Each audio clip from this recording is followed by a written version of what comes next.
So this should be good. Yep, so thanks for the invitation. I'm Luca, and I'm going to talk about my work on visual representation learning. And it's going to be, I actually want to fly over quite a few works and go into detail on not so many.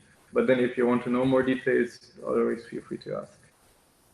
All right, so my goal and this of my close collaborators is to figure out how do we get general visual representations. And we're going to see what that means in just a bit. And why do we even want this?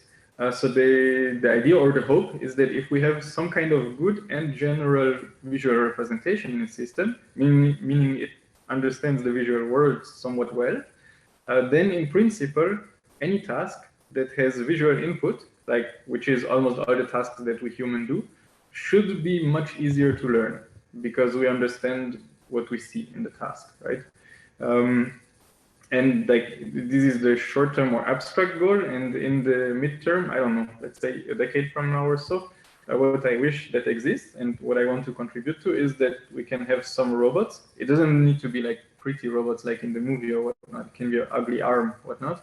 But that a person that cannot program, like my kid or my parents, that they can teach these robots to do something useful for them. And I believe one part of it is for the robots to understand well, like what's happening around, which is the vision part. Another one is like the learning manipulation part, which I'm not working on currently, but there's lots of good people working on that too. All right. So that's just for the motivation of the whole, like almost all work that I do in the last years. Now let's talk a bit more about what is this general visual representation. My argument is that humans have this, and that's what we kind of want. And let me show you what exactly this is via a little game.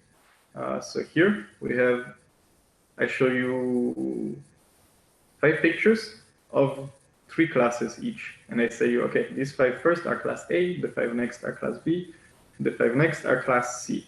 And now you just had like 10 seconds to look at them.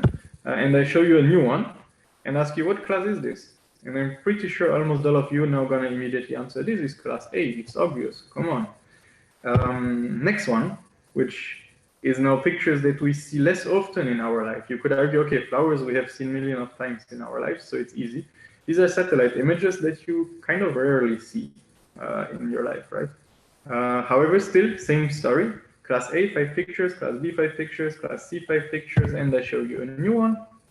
And maybe it is a little bit more difficult because you haven't seen that many in your life. But by now, most of you should know that this is class B. And now even more difficult or abstract, this thing, you don't see this in real life like that, right, at all. But still, I'm going to show you class A and B, now only 2 to make it a bit easier for the sake of presentation. There we go, and 6 examples, just so I have a nice layout. And then I show this new picture. And this one might take you even a little bit longer than the previous one, but hopefully I've talked enough by now that most of you have the guess this is class A. Because in class A, we always have 3 objects, no matter what they look like. In class B, we always have 5 objects, no matter what they look like. All right, so that's kind of what I mean by general visual representation. That you have like some preconceived wiring in your brain, your eyes, I don't really know where in biology, but that allows you to quickly see some new scenes that you may even have very rarely seen before, and then understand what's going on for any weird task that I may give you. And then you're able to learn this. So that's what it is. The next question is, if we want to make progress towards it, we need to be able to somehow measure our progress, right? How can we measure this progress? And that's some work that me and colleagues did several years ago, which we call Visual Task Adaptation Benchmark. It's kind of a formalization of what some papers have been doing a bit randomly before already. And it's basically also formalization of the game that we just played. So you give me a model that I don't really care how you trained it or what you did with that, and I want to evaluate how close is it to being or to having a general visual representation. So I take my landscape of all the possible reasonable visual tasks that I can imagine, and I sample a bunch of them. In our very concrete case here, in the first version, we sampled 19 different tasks, and we tried to cover the landscape relatively broadly with like these typical natural tasks like cats versus dogs, satellite images like you've seen before, some artificial tasks that you may have never seen, and not just like classes like this is a cat or this is a dog, but also counting like you've seen before, like distance measurement and things like that. But all of it through the classification API, just to make implementation easier and be able to scale it more. Then, together with your model, you provide me whatever way you want me to adapt the model to these few examples of each task. And then I do this for each task individually, measure how good is the model after this adaptation on each task individually, and take the average performance, and that is the VTab score. And that should be a relatively good measurement of how close we are to this, or how close this model plus adaptation combo is to having a general visual representation. Now, just for nomenclature, this part here, we usually call pre-training, sometimes we call upstream, I may use these words interchangeably. And this part here, we usually call transfer, sometimes downstream. And while it's not fixed in this benchmark, in most of our work, adaptation algorithm is really just very simple fine-tuning of model parameters. All right, so far so good. Is it already distribution for the task? I mean, should this task to be consistent? If we receive a new task, how can we be sure it's part of this distribution? Well, the distribution is kind of an abstract thing, right? I mentioned is like the distribution of all possible tasks that are meaningful, or visual tasks that are meaningful. So it just means that we kind of want to cover as broadly the things that we can imagine are meaningful. One thing that we have though, or one requirement, is that a human should be able to do it just like in the game we did before. So for all of our tasks, we actually sit down as humans and check that we can also do it. Okay, makes sense. You can keep going. Thanks. All right. So then, yeah, so now that we can measure progress there, we should slowly start to get there. And this is almost all the work we did in the last few years with my collaborators. And so this is kind of an overview of things we did that are related to getting there. I'm not going to cover everything in this presentation, and some things just very shortly, but yeah, let's jump straight in. This slide has a lot. Let's focus on the top right first. The y-axis is accuracy on some part of the VTab benchmark. It doesn't really matter the detail. And let's only look at the blue bars. They are with few examples. And so what we did first is like implement multiple representatives of different, what is it called? Different pre-training paradigms, right? Like no pre-training at all, will be from scratch. Self-supervision, semi-supervision, fully supervised pre-training, generative pre-training. Generative pre-training being stuff like VAEs and GANs, for example. And then measure how well are they. So how well do they perform on VTab score, sorry. So first thing, we actually did quite a strong investigation, or quite a long investigation into self-supervised methods, because they, in principle, sound really cool. That, right, you have this almost infinite data, and you can just learn from it without needing any human to label anything. And that worked okay. Let's look at the blue bar here. But yeah, I will not go into details of what we did, but many methods like worked okay-ish on that. But then as soon as we added a few more labels to this, which is then semi-supervised learning, so tons of unlabeled data and a few labeled data, we saw that the learned representation is a lot better. Like this, you jump from this blue bar to this blue bar. And we also have some other detailed investigations that the representation seems to be just better, like in quotes, sorted out in this representation space. In that adaptation usually worked much quicker also to many different data sets than in self-supervision, or than using self-supervised representations. So there we go, adding a few labels made things a lot better. Then what about adding tons of labels? And this I want to talk a bit more about. This is one of our big projects that was called Big Transfer, or BIT, which is about large-scale supervised pre-training. So first of all, the motivation, besides the path that I just mentioned, that from unsupervised to adding a few more labels, semi-supervised, getting a lot better. The next motivation is that it's not really true that you have no information about all of these potentially infinite images that you find on the internet, right? There's always some information around it, like on which web page is it, for example, or what do people write about the image, or things like that, right? So you have a lot of signal there. This is not true in all scenarios, but in those that are usually quoted as motivation for self-supervision as like the almost infinite data, this is the internet, and this is always true. There's stuff surrounding the image. And so it happens that there was a team in Google internally that is looking at like transforming this information surrounding the image into some kind of very noisy but still reasonably good supervision signal, like some kind of noisy label, if you want. And they had massive amounts of data. They had 300 million images that were ready for us to use for research purpose. And so we jumped on that, and we tried to like do supervised pre-training on these noisy labeled 200 million images. And we were surprised by how well it works. Let's say now everybody knows like scaling up stuff works and so on, but back then it was like, okay, we didn't really know what to expect. However, there are a few key things that I want to highlight from this paper. First one is that you need to be patient. Even if you work at Google, you still need to be patient. Here is one plot that I quite like. This is one of the training curves of models there, and the x-axis is training time, y-axis is performance of upstream. So what you monitor during the pre-training. And if I zoom into this small section, this is equivalent compute of 8 GPU weeks. That means either 1 week using 8 GPUs or 8 weeks using only 1 GPU. And this curve, if you look at it, it kind of looks flat. So any reasonable person after a week of this would say like, okay, let me stop training, try other things, try other methods, other hyperparameters, whatnot. However, we were not that reasonable, and we just let it running.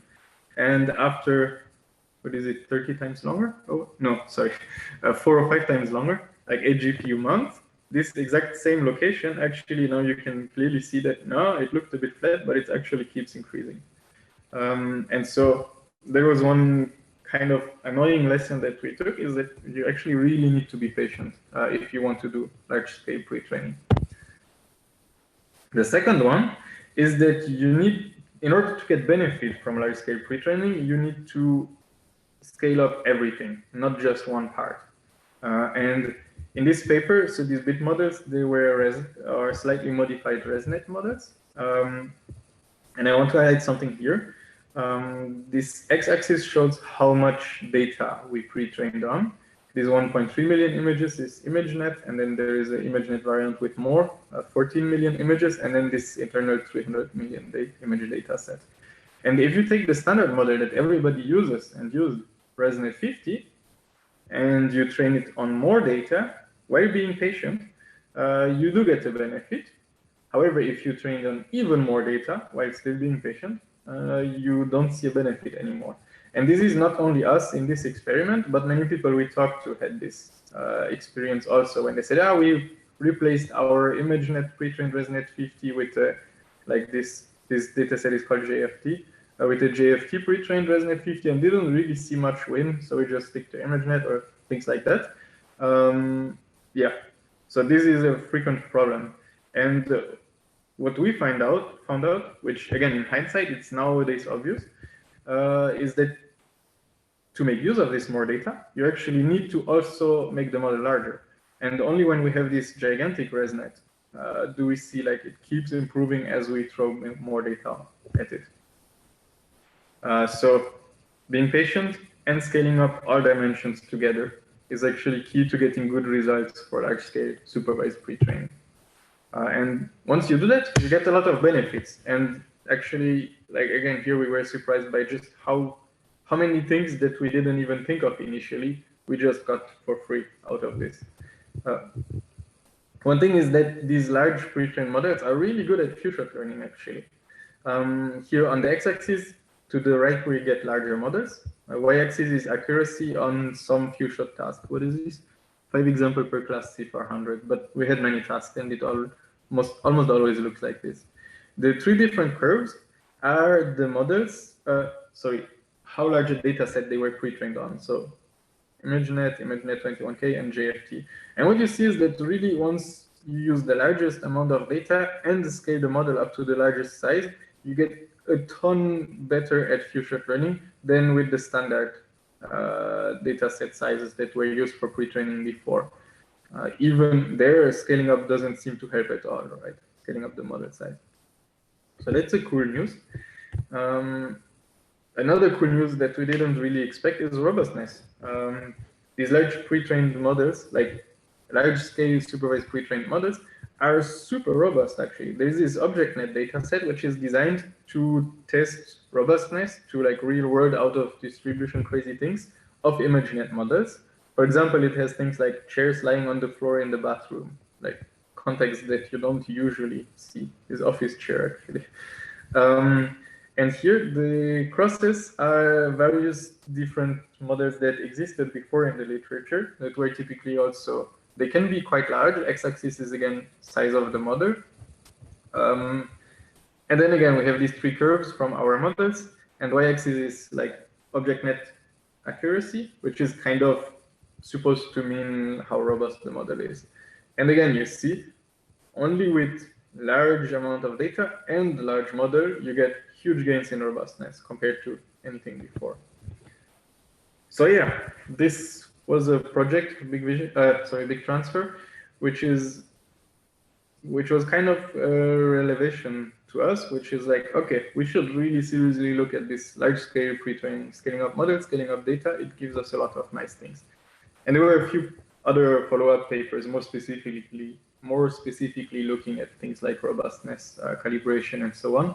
And the results were always in line with this. Like larger model pre-trained on more data for longer are more robust, better calibrated, and so on.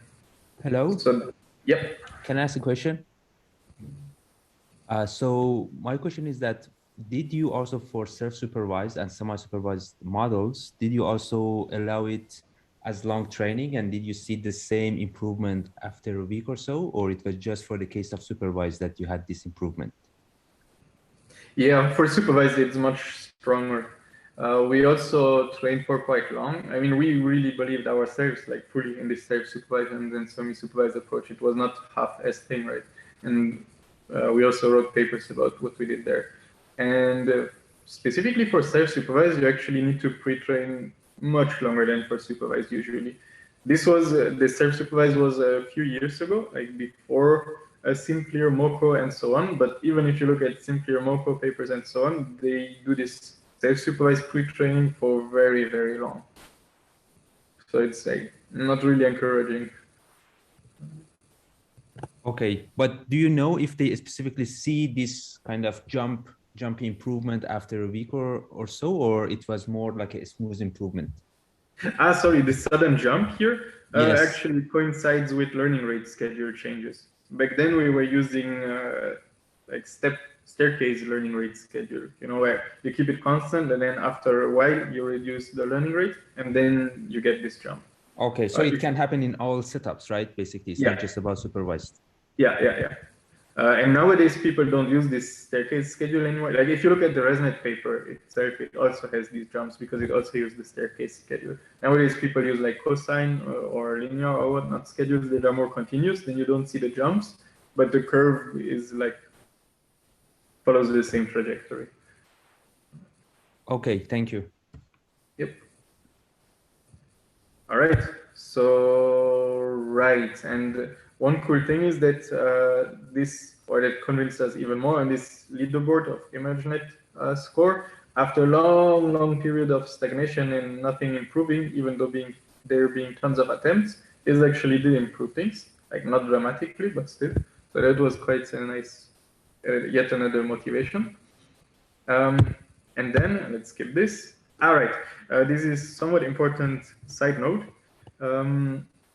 that, especially if we talk about this, like how good it works with few examples after the adaptation and so on, it's actually quite important that when we pre-train on large-scale data, our pre-training data does not happen to contain anything that we test on later on, right? And like images of sea fire, they exist a lot in the internet, just randomly on pages that discuss it and whatnot. So this should not be in the pre-training data. So we actually spent quite some time and used quite involved internal pipelines to find near duplicates and remove them from the pre-training data. So we are relatively sure that for our experiments, there is no such overlap. However, while doing this, we found that in a lot of academic data sets, there is actually quite brutal overlap. Like ImageNet training set contains these seafarer frog, for example, and this dog and this horse and so on. So this, we then later found that there was another 1 or 2 papers that reported this, but that are not really well known. And this is a fact that, yeah, this overlap exists in almost all papers that even do pre-train on ImageNet and then test on seafarer or things like that. We also measured the effect. Details are in the paper's appendix. The effect is not dramatic in that it doesn't change order of models, but it's a thing to know about. Right. Then, with all of this being said, and us being super motivated now about large-scale data and models, the next question is like, okay, we have this large data, we now can do and have code and infra and so on to do this large-scale pre-training. How can we best make use of it? And our thought is letting the data speak. It's kind of following the Rich Sutton's bitter lesson text, in case that you know, which is just scaling up data, scaling up models, scaling up compute over many years has been like the winning recipe. So we want to push this further. And in this case, we're looking for flexible models. So when we look at NLP, something happened there. In NLP, there was always these RNNs, LSTMs, which are kind of models that make sense given the data, right? The language is a sequential data, so we have a model that treats it in sequence and shares parameters that kind of make sense with this concept of sequence. And then suddenly came transformers that kind of don't make that much sense in that they forget kind of that there is a sequence. Or I mean, you have position embeddings, but still they don't have in the model built in this notion of sequence and sharing so much across the sequence in the order and so on, where they are more loose models. And they actually kind of took over in NLP if pre-trained on large amounts of data, right? As far as I know, LSTMs still work very well when you don't do pre-training on large data. And in Vision, we were kind of stuck with this too. We have these model convnets, which kind of make total sense with image data, and do parameter sharing in a meaningful way there, and so on. However, what if, like, can we see a same effect if we have a model that is more flexible, more free, like the transformer, and just throw a lot of data at it? And that's kind of what motivated us to look in transformers for computer vision. Given all of the context before. And then eventually, after dabbling around a bit, we came up with the VisionTransformer, which I guess you all know, so I'm not going to spend too much time on it. But it's the simplest possible way that we thought that you could adapt NLP transformer architectures to vision. So you take the image, you cut it into patches in the simplest possible way, just a grid. Then you just linearize these patches. I mean, you just see them as a sequence. It doesn't really matter what order.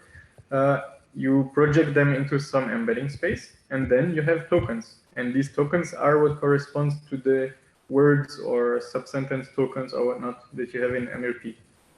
And then we do everything the same as in NLP, adding position embeddings that can be learned, adding a dummy class token that should collect information for the classification, and then pushing it through a transformer encoder. We don't really need decoder because we don't do sequence decoding, we just do classification.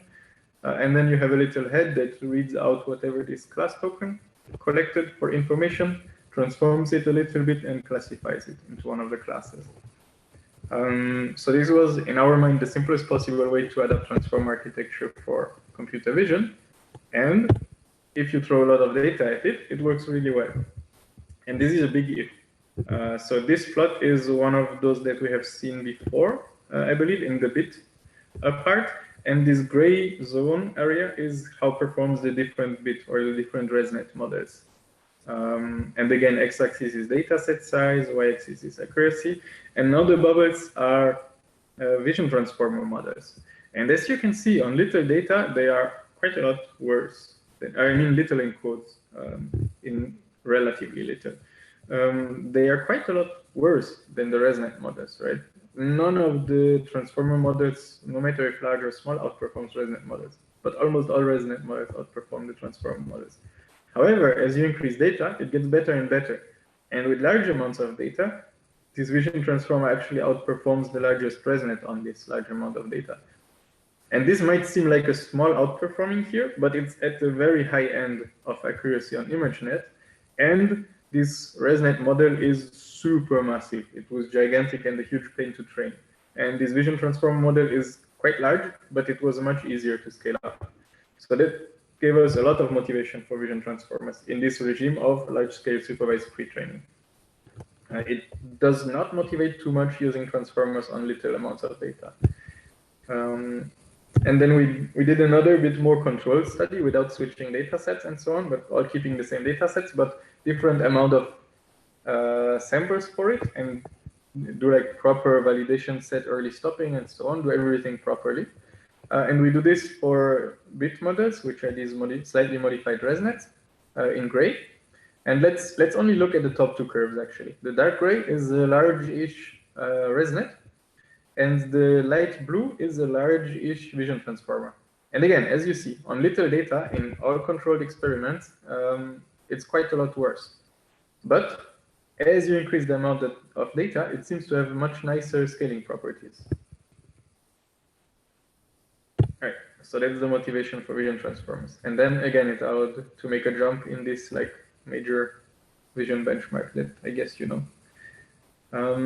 Now I do have a few more slides about details from the paper that I would like to skip because I think either you know it or I would also rather go broad across topics than deep here, if you don't mind.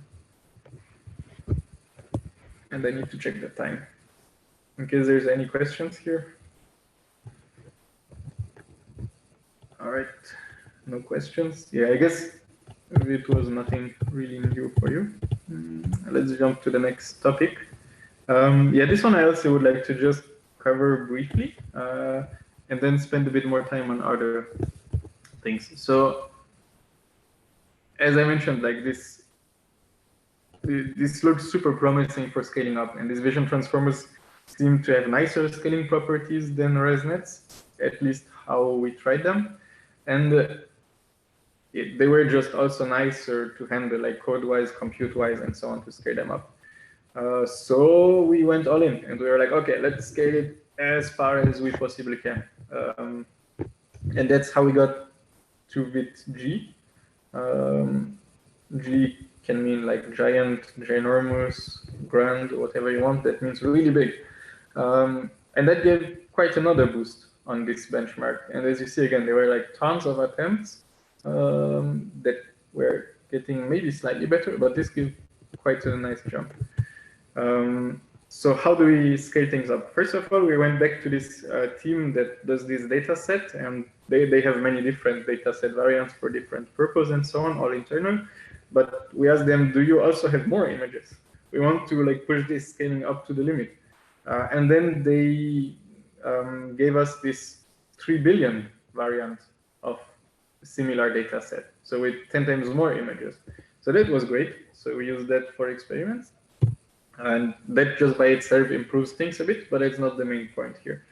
The next thing is that there were quite a few details that make scaling up not so trivial. One that I want to mention, which is just to show how detailed things can get, or how hairy detailed things can get when scaling up.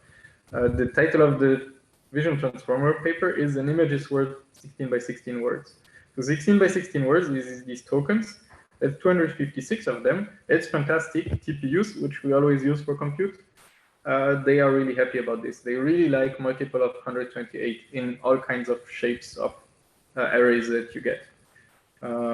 If you don't have multiple of 128, you can become victim of serious padding. So like adding zeros just to make it a nice multiple. But however, we have this class token. So we actually have 257 tokens and a lot of arrays with shapes that are 257. And that is really bad for TPUs. That costs us a lot of wasted compute and memory. So we tried, like, first thing we tried to get rid of this. And we tried multiple things. They actually all worked. Like one thing you can do is here take all of the token outputs and just do global average pooling, like in ResNet. Global max pooling if you think that it's somehow important that one token wins, kind of. Also something that is using multi-head attention for pooling. So you have one learnable query that queries all of these final tokens, and the output of this is then the class. And all of them work similarly well, but we found this multi-head attention pooling to be kind of cool, and we had many ideas of how we can possibly continue extending it later, so we used that one. Then there is another quite annoying thing, is that optimizers. And all of these transformers, we always used Adam optimizer, which costs a lot of memory. For Adam, you have your model in memory, and you have twice again your copies of your model for the two moving averages that you need to keep in memory. So we worked quite a bit on finding better optimizers. And Adafactor, especially in language world, is a very good optimizer specifically tuned on transformers to need only your model and some almost constant amount of extra memory. However, it doesn't work on VisionTransformers, so we had to figure out why, do a little bit of details, like reintroduce momentum and so on. So we have a modified Adafactor version that saves a lot of memory and works exactly as well as Adam. So with all of this taken together, I really like these plots. We tried how far up can we scale. And here on x-axis, so these plots show each dot in this plot is one possible shape of VisionTransformer. On x-axis, you have the width of the multi-layer perceptron that's in there, like this. What is it called? Some people call it also the feed-forward network. That's part of the encoder. On y-axis, you have the self-attention width and the number of heads.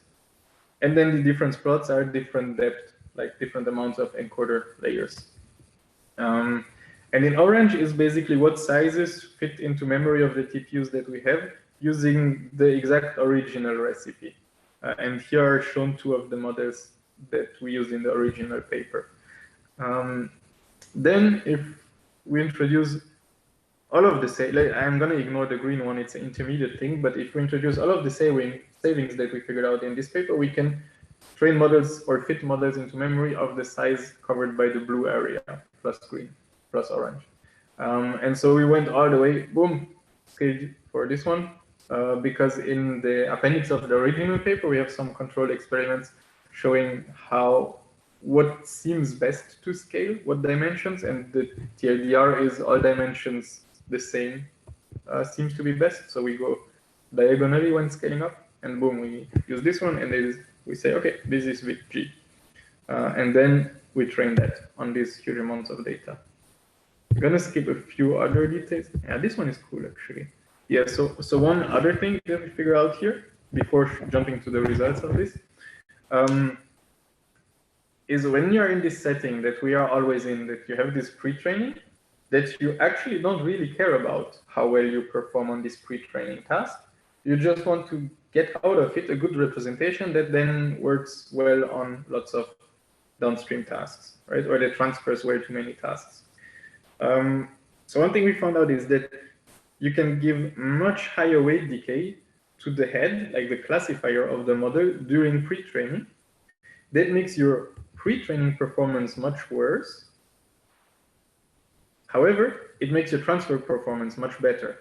So this is a little bit what these plots show. This left one is the transfer performance to ImageNet. X-axis is the weight decay on like the whole model. Y-axis is the weight on the head separately. And the diagonal is the numbers you get if you have just uniform weight decay everywhere.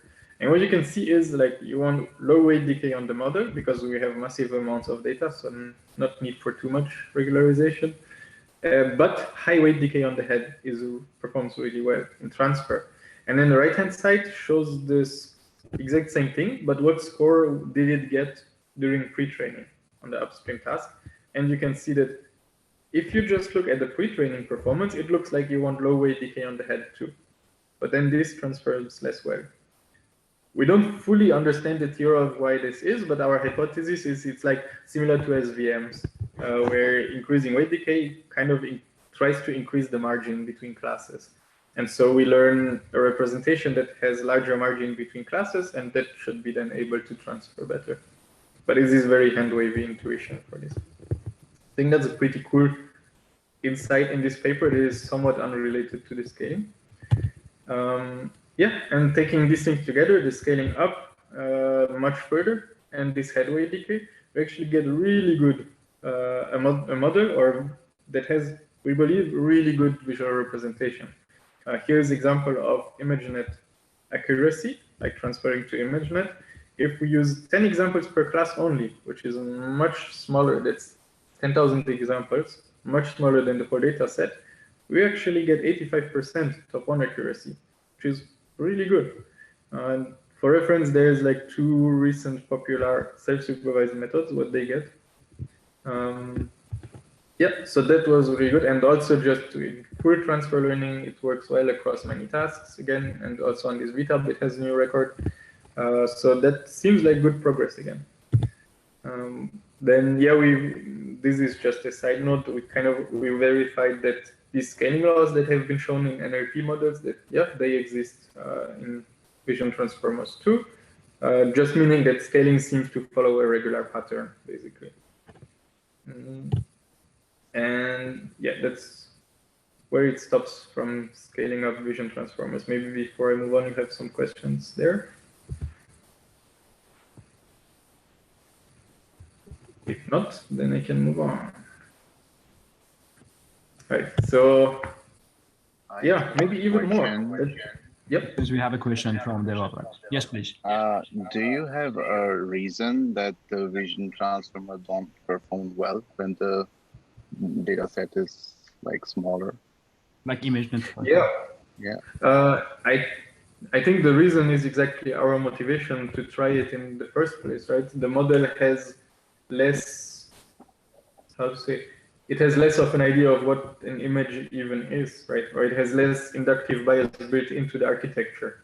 And the less data you have, the more important it is that you build into the architecture what you believe is a good fit to the type of data that you have. Like, for example, in ConvNets, this convolution that, you have these convolutions, which are mini pattern recognizers that should work the same no matter where on the image they are. It's like a reasonable assumption, but it's an assumption that you make, right? And it does not necessarily hold true for all data sets. For example, if you have like the Kitty data set, which is a kind of dashboard cameras from cars, then it's a very regular structure of the scene, and it does not really make sense that you want the same detector on top left as on bottom right, right? So this is kind of assumptions about the data that you make and build into the model. So some people like to call them inductive bias of the model. And VisionTransformer has less of them than ConvNet.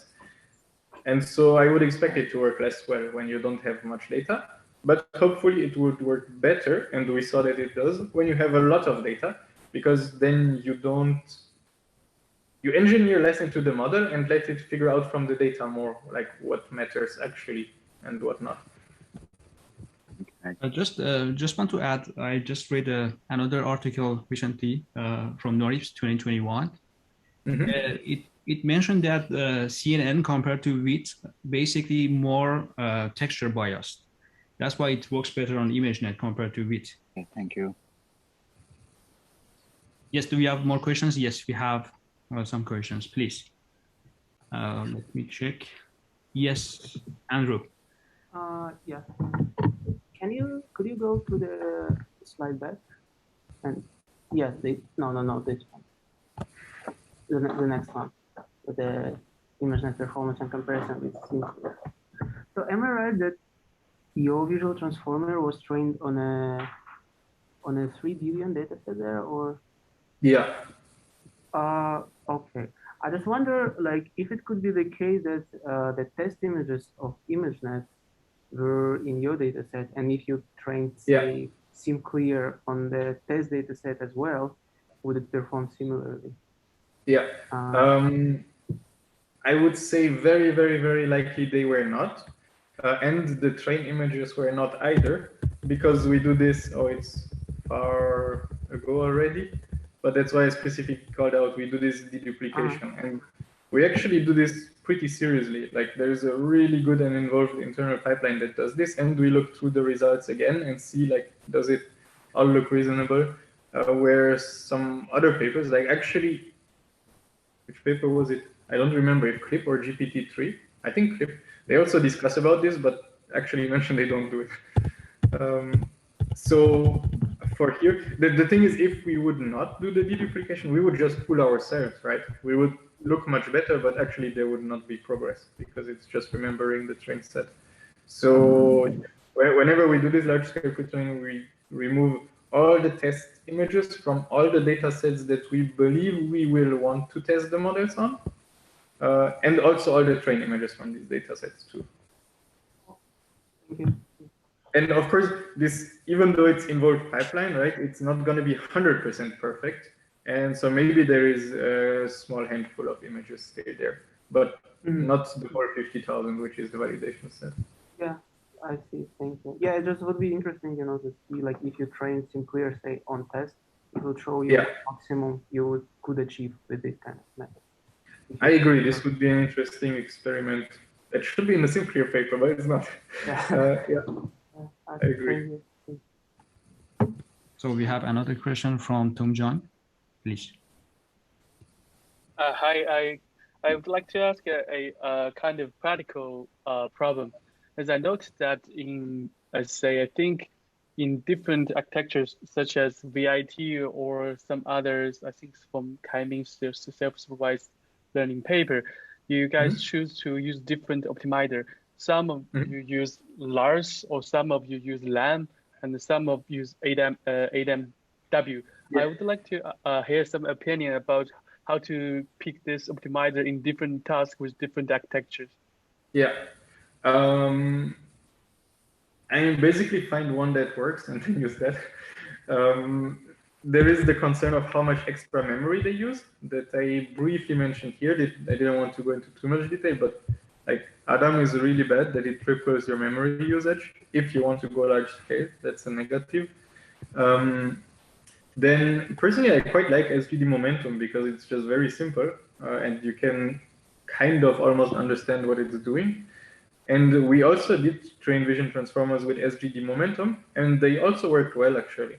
But in the VisionTransformer paper, we wanted to be as similar, like the story should be just literally take transformer from NLP exactly as it is, but use image patches instead. And so we inherited a lot from NLP world, also the linear learning rate schedule, the Adam optimizer, and so on. Here, as you see, then optimizer in this project became a problem. So we tried to find another one that just, we wanted it to work at least as well, but use much less memory.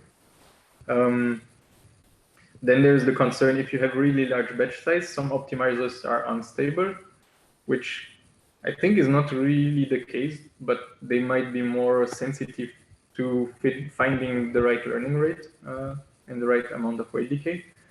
And then if you don't have infinite time to try infinite many hyperparameter values, it's also nice if you have an optimizer that's more robust, which Adam is quite robust to these things.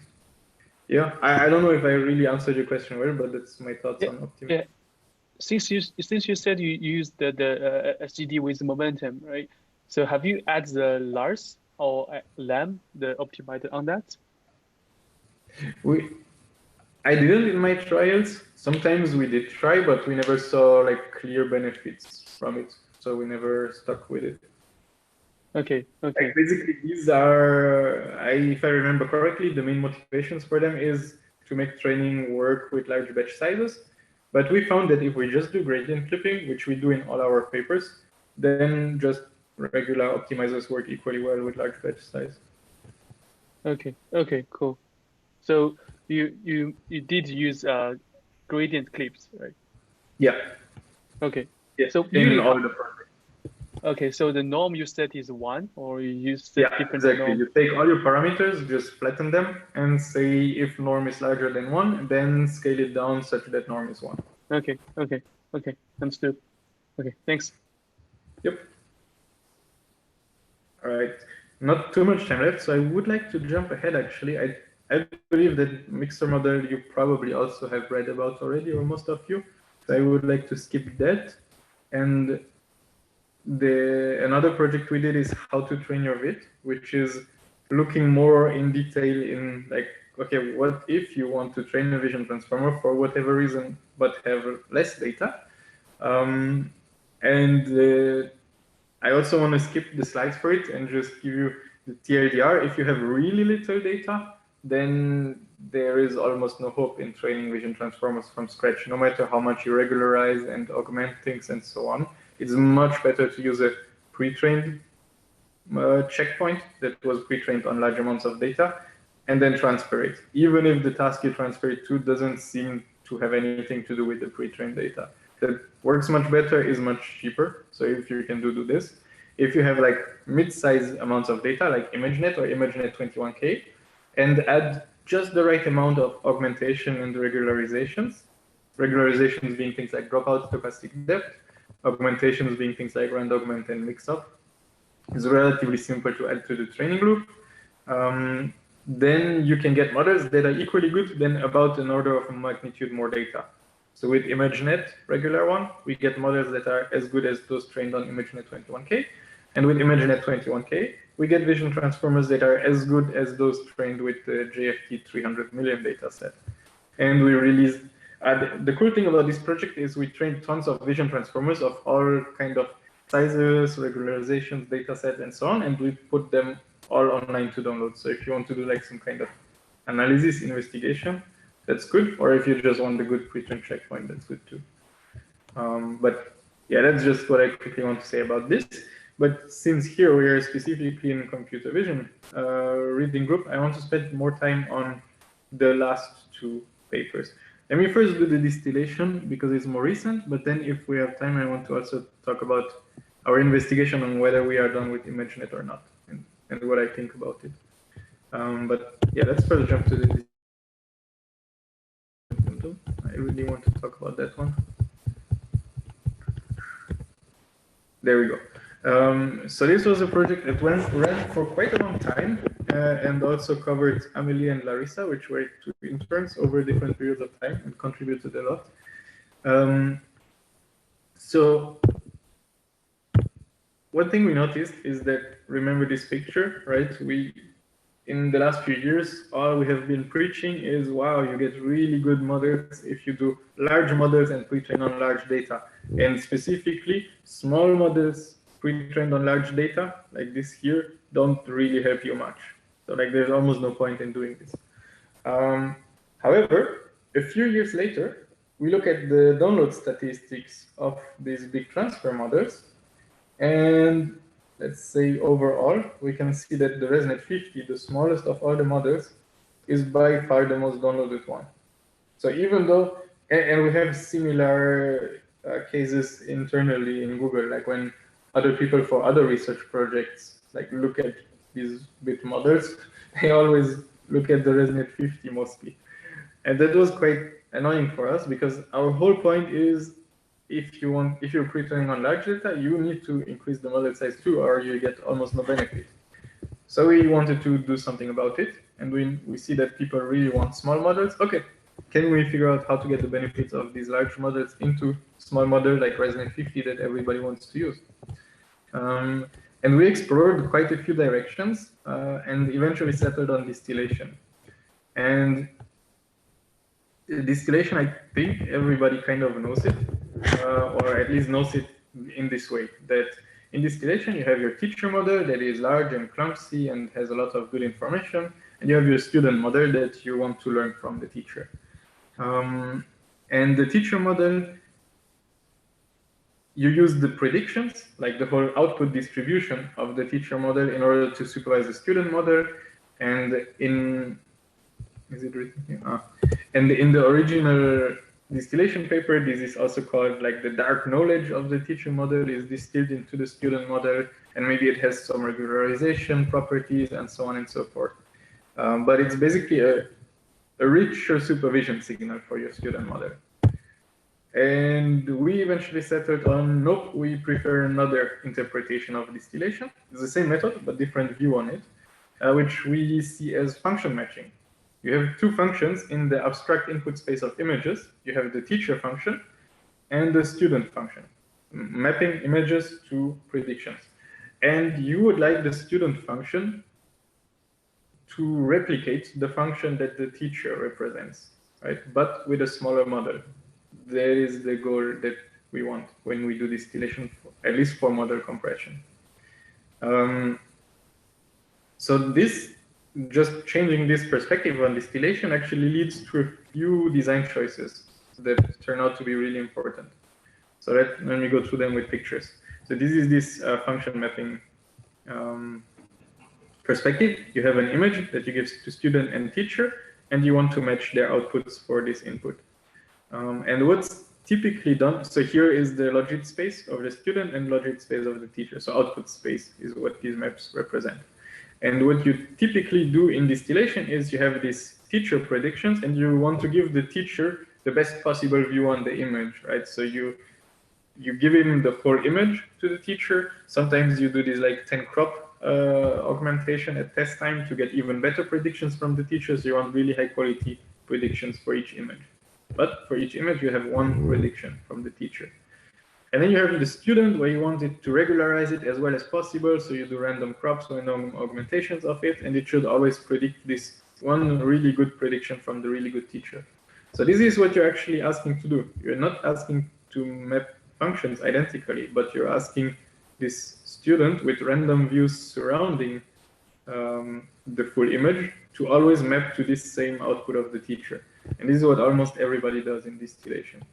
And if you do this, for example, you can just pre-compute the predictions from the teacher on the whole data set and then iterate much faster too. That's why many people do that. Another set in the literature has said, no, noise is really good. It has magic regularization effects. So we put noise everywhere. Right? MinTeacher is a very nice example of this as paper. So there's like random noise to the teacher, random noise to the student, and just ask them to match. And this will regularize things so much. However, if you have this interpretation of function matching, it's like, what kind of functions are you even trying to match? The student doesn't replicate the teacher, and it just changes with the noise what you're matching. So it seems kind of wrong. And what we say is, no, take this view of function matching. You want, for identical input, they should give identical outputs. So meaning you should give the exact same crop and the exact same augmentation of your image to the teacher and the student. And then use the teacher's prediction as a signal for the student. And then you get this like a nice regular function matching approach where for all the same inputs, you want the models to have all the same outputs.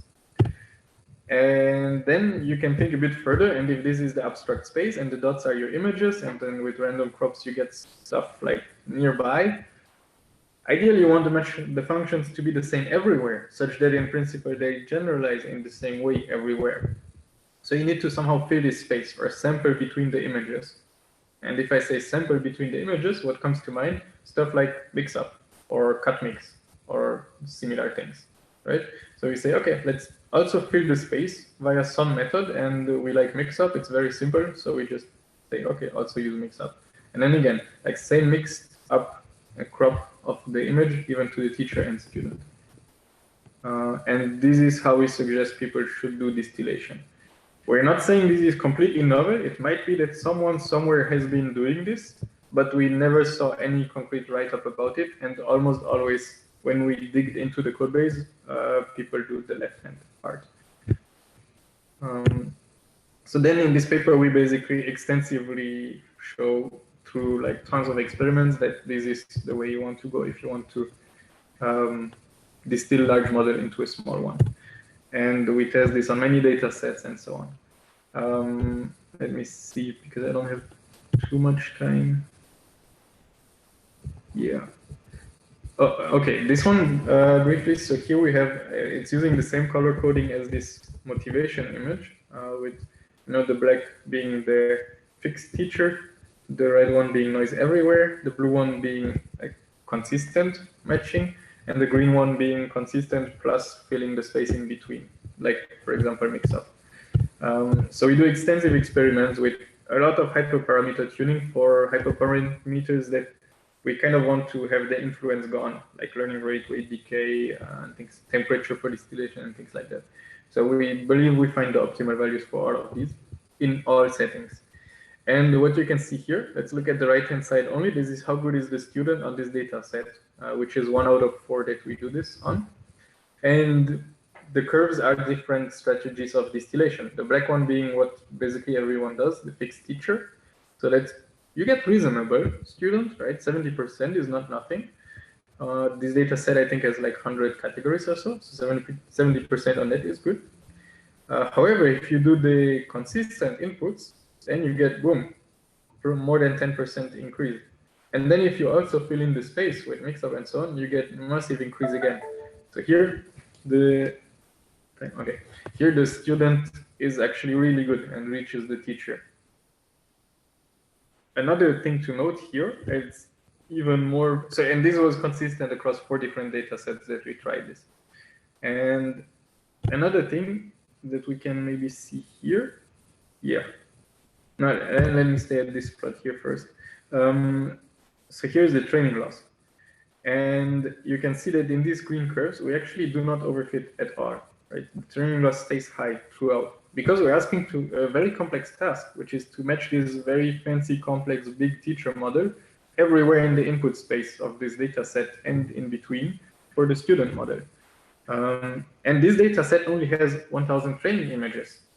That makes it even worse. And we do this epochs, we do 10,000 epochs on these images. And it's still, there is no overfitting inside. Actually, we underfit. So I think this is a really good use case for like for models. You know, when even with data, you still don't overfit. Here, and this is the second part. Since we underfit, we probably need to optimize much longer than usual in order to try to solve this task. For example, here we have these 4 different data sets that we tried on with 4 different amounts of images, but again, like this smallest one, the blue curves are the student performance test accuracy over time, and different curves are we just trained for longer and longer. And the red line is the teacher's accuracy. And then the green lines and the orange lines are 2 baselines.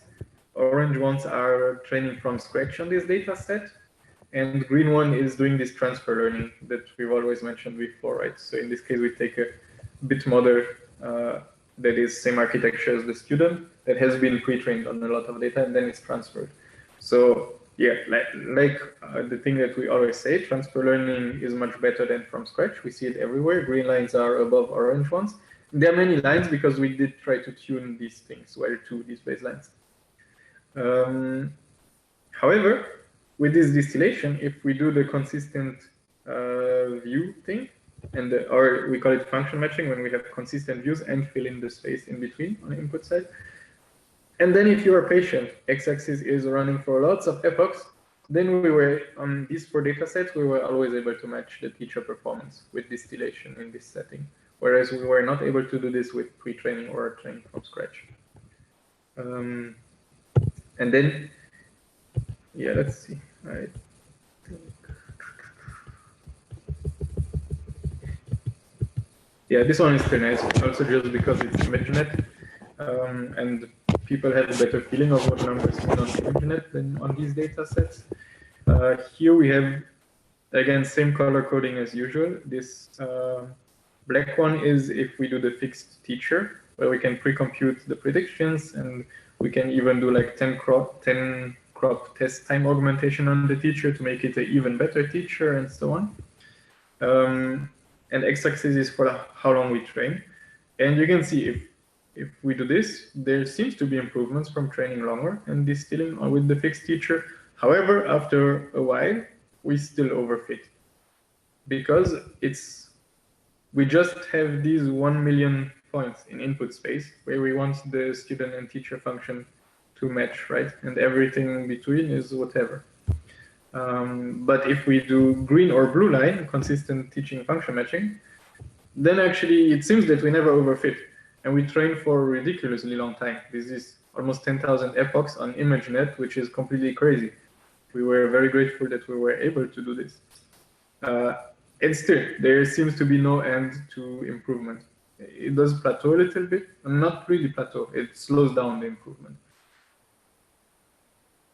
An important takeaway that we believe eventually the right way to do distillation is with this four-model compression, and to say there's distillation for other aspects too, is to have this consistent view of things and to try to do function matching. But however, you need to be really patient. And this, I think, is a challenge for optimizers specifically. I think this is a nice test bed for our optimizers in the sense that if you get really good on the training loss, then you should also generalize really, really well. I know that there's quite a few optimizer papers that have this problem. Their new optimizer is really good on train set, so good that it actually worse on test set because it then overfits the train set. And in this scenario, like if you are perfect on the train set, then it means your student function is perfectly replicating the teacher function, so it should be equally good as the teacher function, as the teacher model, which is great. All right, so that was it for the distillation part. And there's some more details, and we do try a stronger optimizer, shampoo, and it does work better, but it's still not perfect. Then let me jump back. Sorry, can I ask a So question? I think, yeah, go ahead. So for consistent, basically teaching, I didn't understand why it doesn't overfit. Because there you are not using the mix-up augmentation, right? Because in the mix-up, you say that, okay, I'm augmenting, and because of that, it doesn't overfit. But I didn't understand why in the consistent teaching, it's not happening. Maybe I missed some explanation. No, I think eventually it will. Like, if we go way, way, way to the right here, it probably will also, because it's for each image, we still have like a whole cloud of images around, which is the different crops that we can take, right? So it's going to take quite a long time for this to overfit, because the targets are also not just fixed ones, right? So it's not like a data set of 1 million images with corresponding targets, but of like, I don't know, 1 billion images if you take all the crops, although many of them are similar because they are crops out of the same image. So one thing that maybe I didn't understand, the difference between fixed teacher and consistent teacher is that in fixed, for all these different crops, you always have the same target, but in consistent, for different crops, you have different targets, right? Yeah, exactly. Okay, and the targets are what? Are the task of what interest? The teacher predicts on this same crop. Okay, and that is for the task of interest, which is like the second thing that you care about, right? I don't understand this question. This is still on the unsupervised pre-training kind of thing. Okay, sorry. Predicts, yes. Or on the second task. I skipped this part because of time. This is a very good question. I shouldn't have skipped it. Right. This is for the task of interest on the data set. So in all of the experiments, we take the model, the pre-trained model that we want as a teacher. In this case, it was this bit M model, public variant of it, reasonably large one. We transfer it to the task of interest, and now the teacher is a good model on this task of interest. And then we do the distillation there. Okay, so the distillation is on the task of interest. Yeah, exactly. Okay. Okay, thanks. Makes sense. Mm-hmm. Yeah, I should have not skipped this slide. Good point. Thank you. It's clear now. Yep.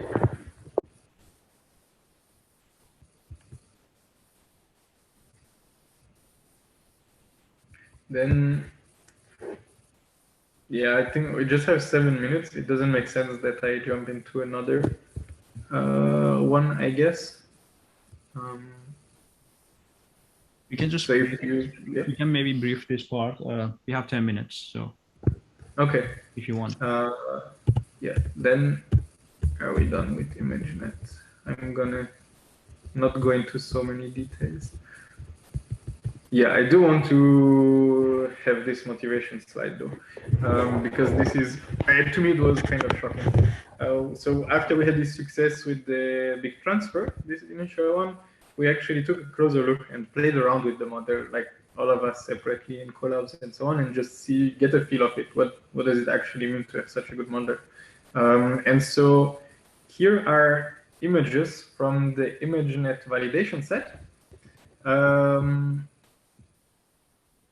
Shown here with one of the texts is okay, here it gives away the answer. One of the texts is what the model predicts, and the other one is what is the label. So in this case, the model predicts ambulance, and the label is golf cart. And at first you're like, what the hell? Here is a golf cart, like here in this corner.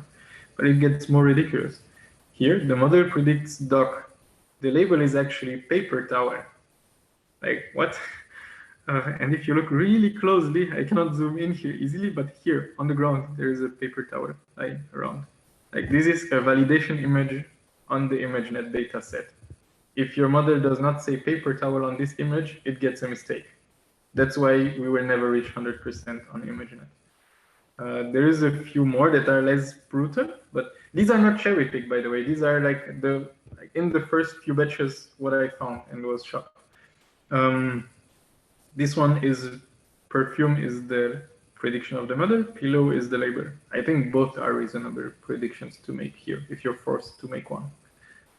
Here, similarly funny. Desk is what the model predicts, and spacebar is the label. Yeah, sure, there is a spacebar in the image.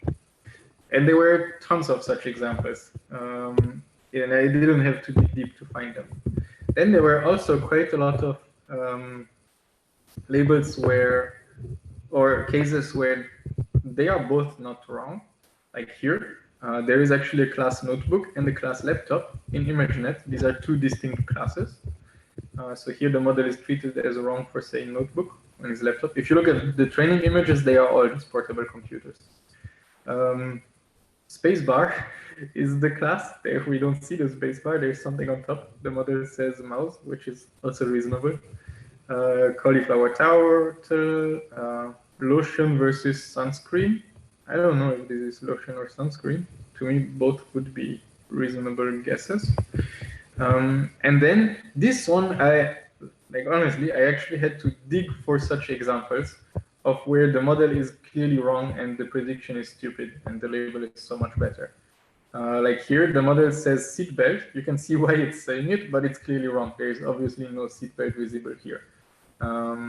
Here, this one is kind of funny. The model says loop. I have no idea why, but the label is wine bottle, which, yeah, true. There is wine bottles.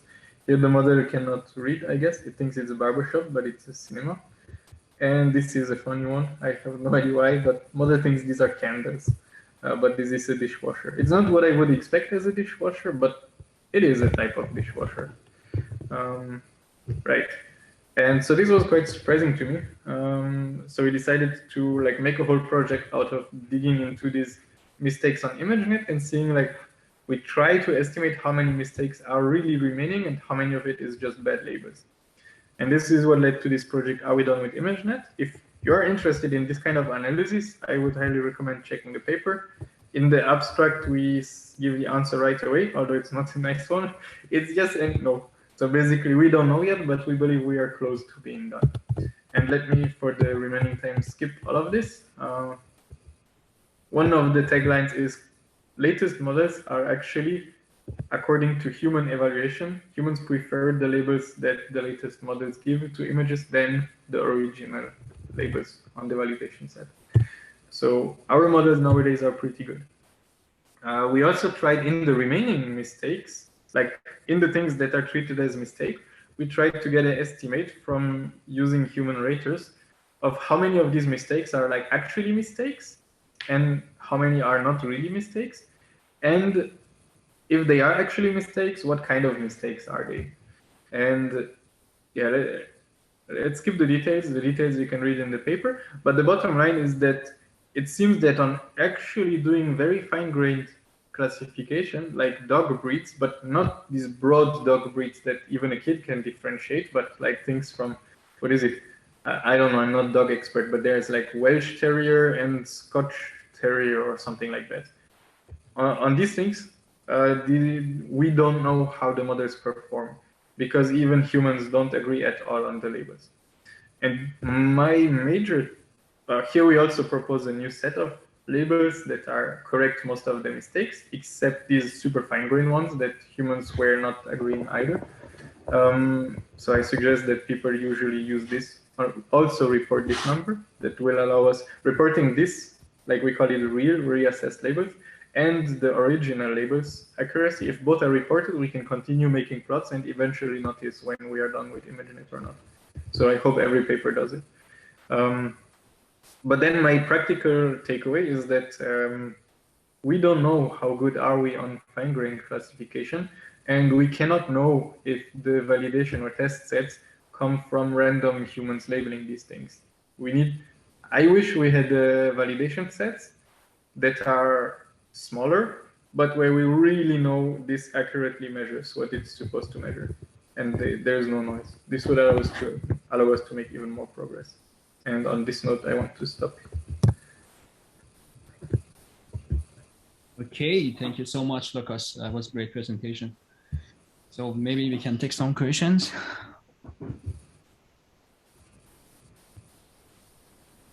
I had one, but it's like, I don't know if it makes sense. Like Go I was ahead. thinking like if these large pre-trained model that you train, like can they be used for like other domain tasks, like for example medical imaging, like because we don't have a lot of such like a large amount of data set, and it would be hard to kind of I think yes, the benefit is less, but it is still there. Like there was a publication from some like other people in Google that actually used these bit models and some SimClear models for medical tasks and showed that also these pre-trained models actually help medical tasks too. The win is less because there is less like random medical data in the pre-trained data sets that we have, right? I'm just hypothesizing, but I believe if there was in some way possibility to create a huge but noisy, messy medical data set and pre-train on it, it might help a lot too. Like for pre-training, not for getting the one medical model that does it all. I don't think that.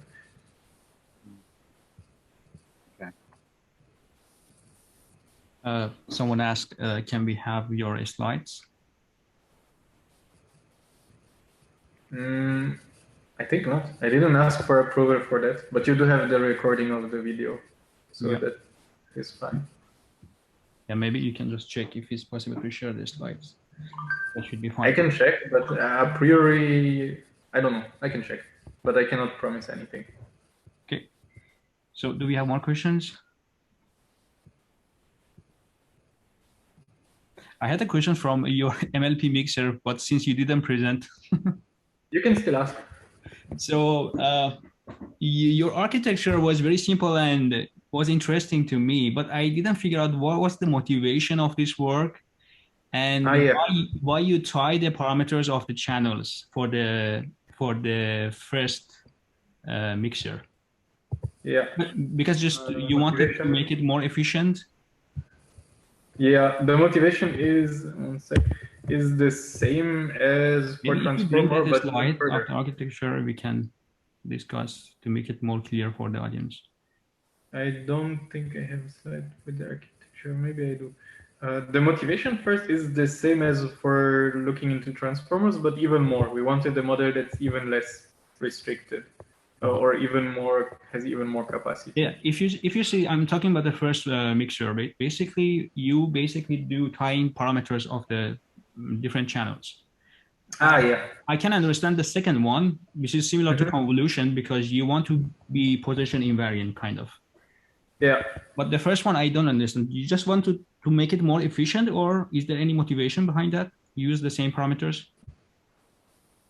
Not real motivation a priori. I think we tried also not using the same, and it was not really much better. So we just they don't do it, because fewer and simpler things are always nicer. But I don't think we had like some underlying deeper motivation for this, no. And it's actually interesting that this works so well, right? Exactly. It was very simple. Mixing for all the channels. It's much more efficient compared to VisionTransformer, but in terms of the accuracy, is a little bit low, right? Yes, it's kind of on the frontier of like efficiency. Here we have training time efficiency and also throughput, like inference efficiency. Mixer is pink and VisionTransformer is blue. So it's kind of similar ballpark, actually. You do need, the model is faster, but you do need more steps to optimize to same or to similar accuracy. And then, like here, this same plot again, green line is VisionTransformer, and, or sorry, full line is VisionTransformer and dotted line is Mixer. It confirms our intuition that we wanted an even more powerful model, so it should be even worse with little data. It is. And with more data, it should start getting better, right? And here it looks like it is, but maybe this is just noise. So we went, and luckily we did, from the other project, have this 3 billion data, and we tried that too, and yeah. Mixer architecture actually seems to be more flexible or powerful when you have massive amount of data. Yeah, makes sense.